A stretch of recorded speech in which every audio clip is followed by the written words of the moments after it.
welcome back to my channel, or if you're new here, hello, I'm Youch, and today I'm gonna share with you my top 9, not 10, favorite books of 2020. But before I begin, I want to say that this is gonna be a kind of different favorites of 2020 video because I've noticed that people who make these kinds of videos try to make them needlessly long, and a person doesn't have all day to spend on YouTube. So I'm gonna try to make them as short as possible. So I'm just gonna mention my favorite books and a reason why would I recommend them to you guys.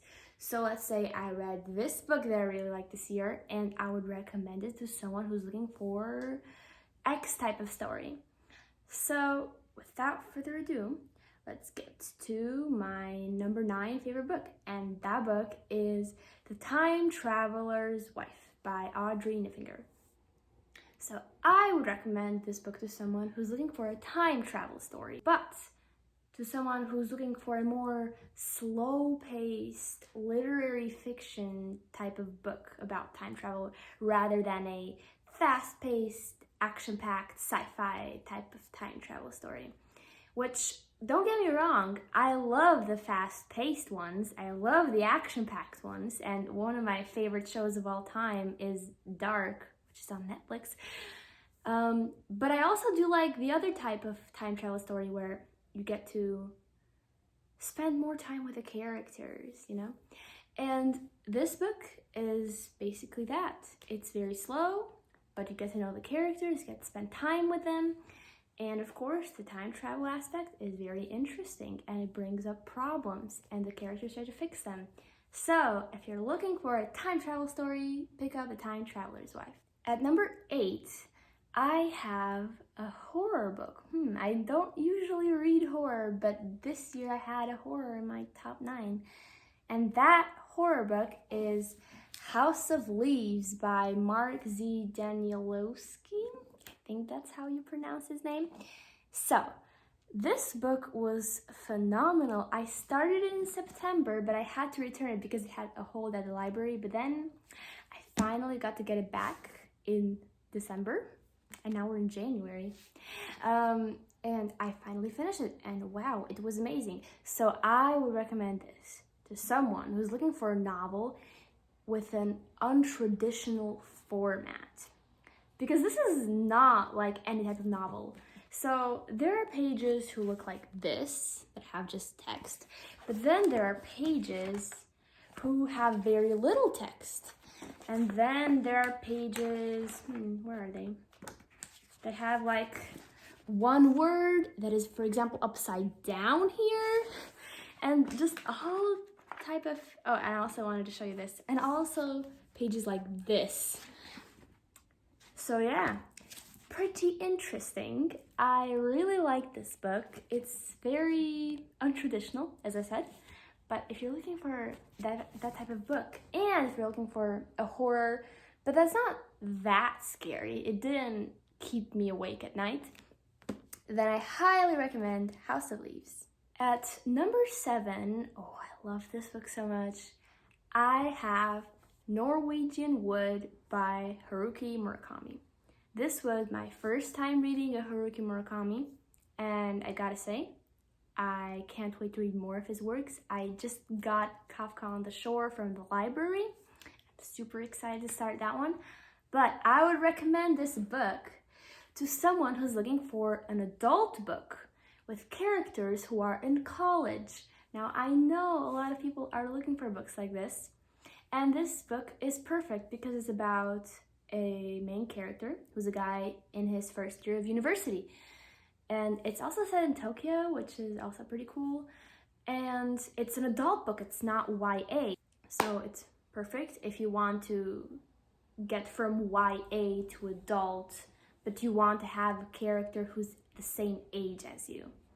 And I read this before going to college, and it was great, and I loved the writing, I loved the story, it was very touching and heartwarming. So yeah, I highly recommend Norwegian Wood. 6th book in line is actually a 2020 release, which doesn't happen a lot for me to pick up new releases, since when the book has just come out, there aren't many reviews about it, so do you know it's actually good or not? No. And I try to wait a little bit, try to see what people are saying, if it's actually worth picking up. But this book had glorious, stellar reviews, and I really wanted to pick it up. Also because this summer, as many of you have done already, I was reading more books by Black authors and trying to read more diversely. And this book does not disappoint. It's also by a Black woman author, which is also very important, supporting Black women authors. And I would recommend this book to people who are looking for books about performative allyship. Because at the center of the story, we have a woman who has a child, and she is hiring a Black babysitter. And she thinks she's being supportive of this babysitter. She thinks she's doing the right decisions and saying the right things. But is she though? Guess you gotta find out and read the book. It was so good. It was literary fiction, but the kind of quirky literary fiction that is more modern. It's coming up more and more nowadays. So yeah, definitely an interesting read that I didn't think I was gonna like, but I ended up loving. We're into our top 5 now, and at number 5, I have a book that literally saved me when I was in my first semester of university this fall. So basically, I was in a very bad place around October, beginning of October maybe, because I was not struggling academically. I was mostly struggling emotionally, and I was lacking the motivation to do the things I had to do. But what I realized is I was missing something I was passionate about, something I would look forward to at the end of the day, something that would keep me going between all those assignments and homeworks and studying for tests. I was lacking something that I liked. And of course, I have books, reading, which is one of my favorite hobbies to do, but it was something that I hadn't been doing a lot when I first started university.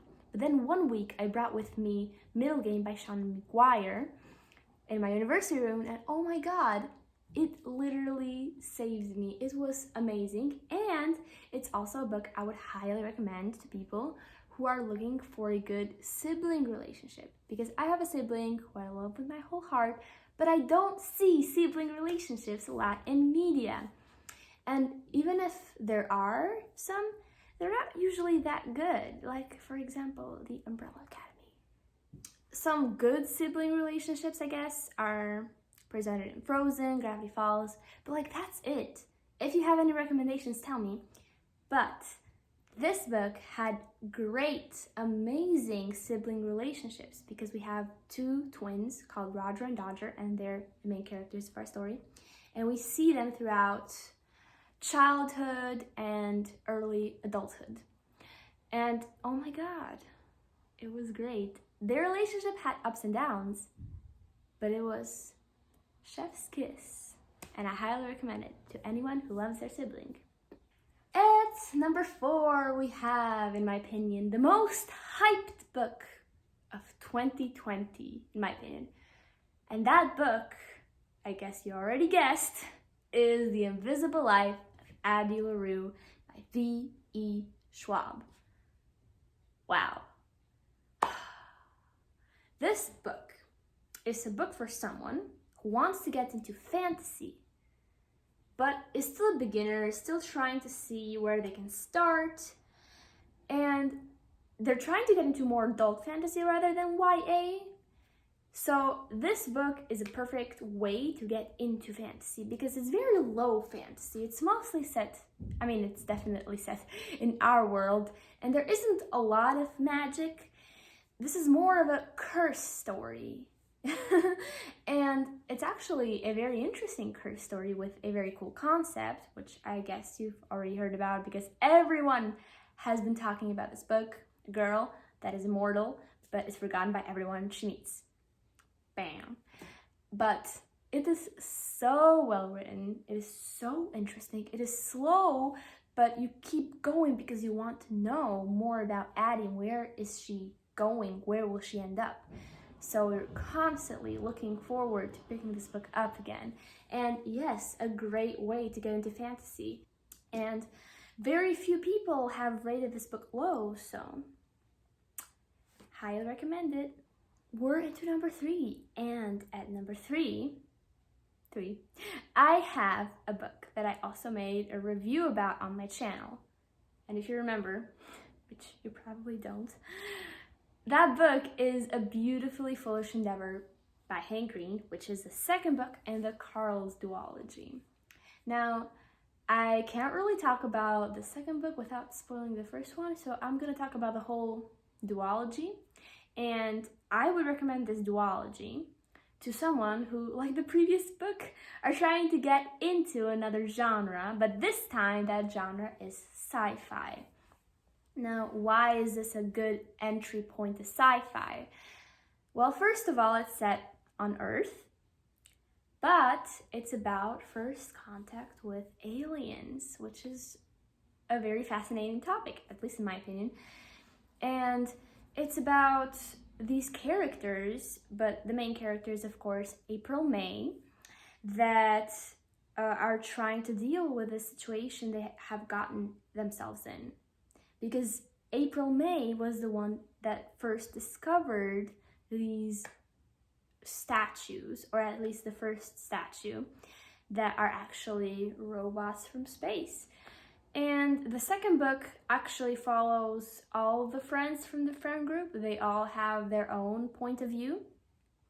The story gets way bigger. You get to learn more about the aliens, and the stakes are way higher.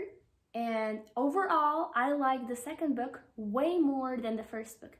So if you're also looking for a series that gets progressively better, I also highly recommend this one.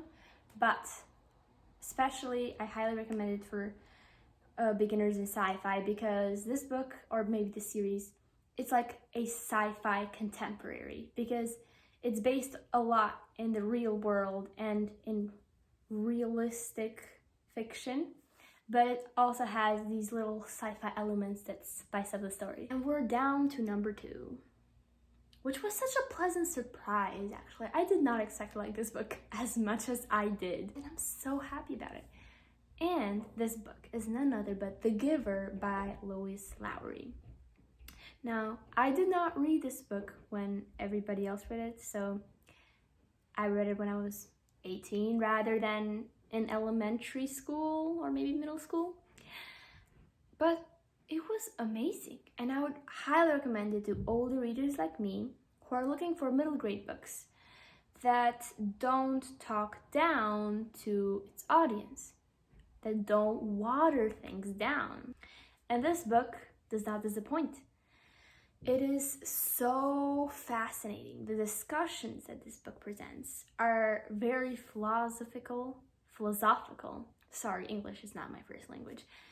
And very interesting, and they make you think, especially if you're a young reader, but also if you're an old reader like me. And I was so surprised at the way this book was written, the story it told for kids. I did not expect this book to be so masterfully written, but also be written for kids, you know? Because when you read a book for kids, you expect it to be very easy, very simple to understand. But no, this book discussed some pretty important topics. And I'm not gonna spoil what those topics are, partly because I don't remember them that well because I read it in the beginning of the year. But it was a gem, truly. And I would highly recommend it to anyone like me who hasn't read it yet, but who wants to read it, because it still holds up. And now we're on to my number 1 favorite book of 2020.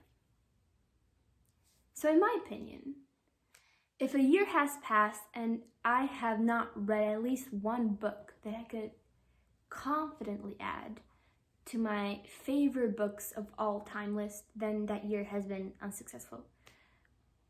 And this year, 2020, I was very worried that I was not gonna find a book like that, because up until the middle of November, I had not met a book like that. I had not opened a book like that. And of course, the books I've already mentioned in this list are great, amazing, but they do not feel like all-time favorites that I will always treasure no matter what. Until one day, I downloaded the app Libby. And I Googled or looked up the book, A Little Life by Hanya Yanagihara. And it was there as an ebook, and I clicked on it. And I started reading. And I was in my university room. I had just taken a very hard biology exam. I was so tired. And after that exam, I had been studying more biology. I really needed something to clear my head. And I started reading A Little Life. And I carried on. I read the next day, and the next, and the next, and the next. And I was hooked.